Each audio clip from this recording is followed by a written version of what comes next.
This is Ruby. Yes. She is my. It's She's my purebred German Shepherd. T's new edition. Ugh. Hi. Yes. Hello. Hi. All right. So it's starting to rain, so I'm gonna put her inside. I'll be right back. Hey YouTube, this is Jay and T Customs. I'm Jay. I'm T. And how are you doing?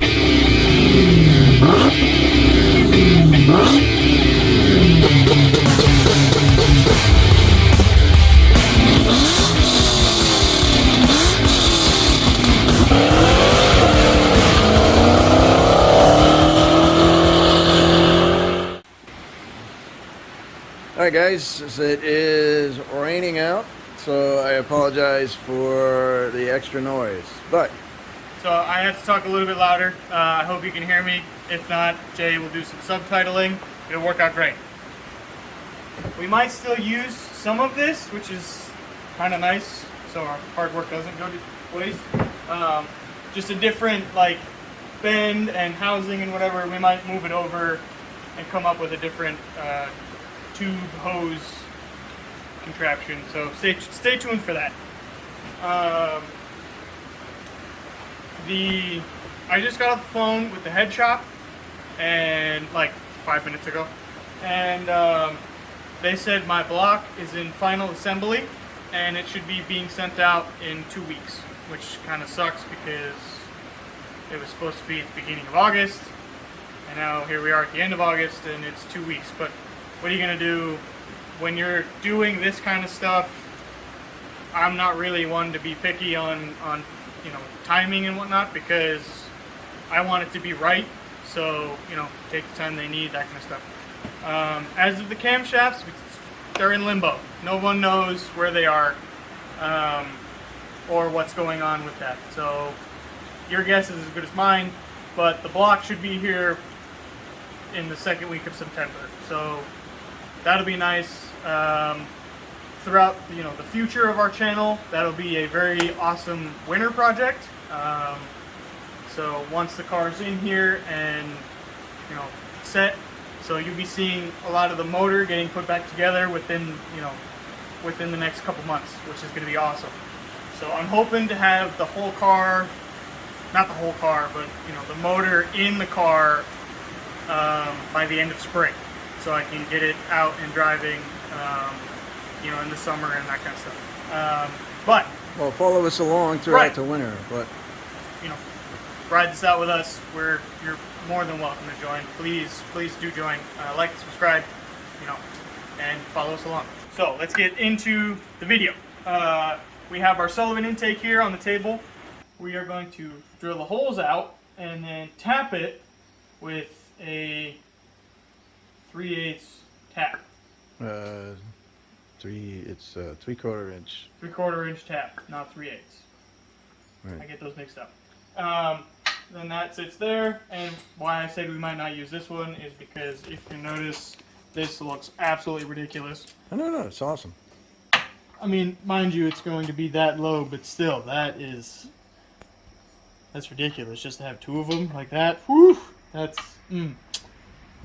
So, we're still in the planning phase, but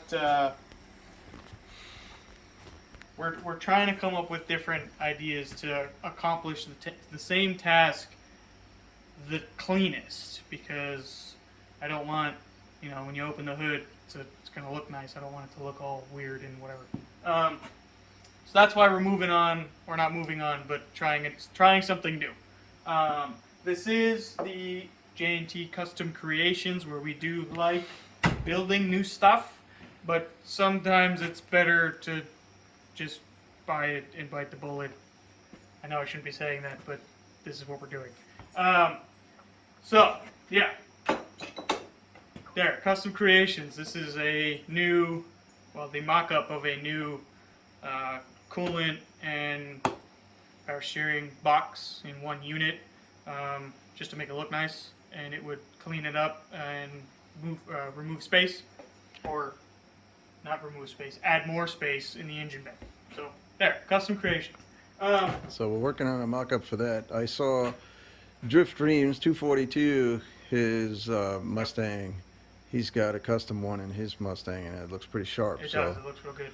As you guys remember, we made this contraption. This is my coolant hosing or tubing for this particular intake because Sullivan, I don't know why they did this, but they stopped making holes for the coolant.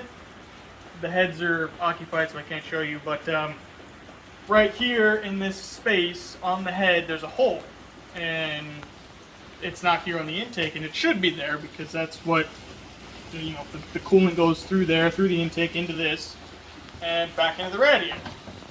So this would sit like that, and it worked out. It was going to work out really well. We were going to make gaskets and just bolt this directly down once we put the intake manifold on the motor, and thermostat was going to connect to the thermostat housing into the radiator. It's over there in front of the bottle.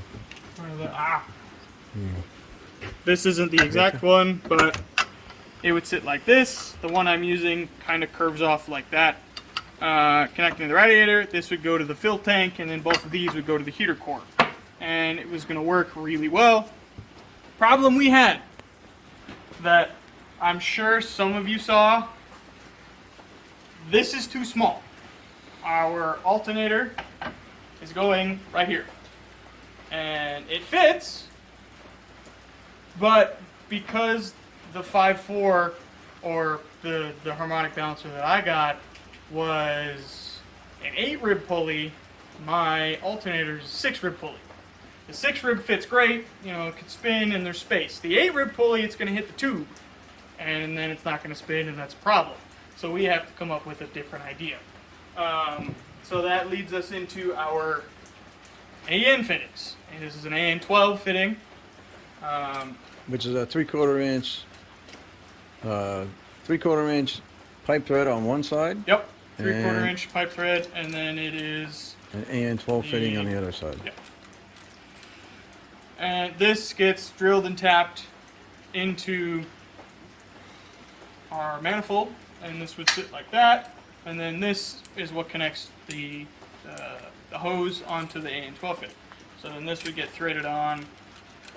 The AN 12 fitting would go here, drilled and tapped into the manifold. But now that you guys can actually see it, that looks really dumb. At least for my taste. I want, because you do it this way, I mean, yes, it's going to be down that far, but still. You do it this way, then you're going to have, a tube that comes this way over the thing because it doesn't fit anywhere else. It just wouldn't look good.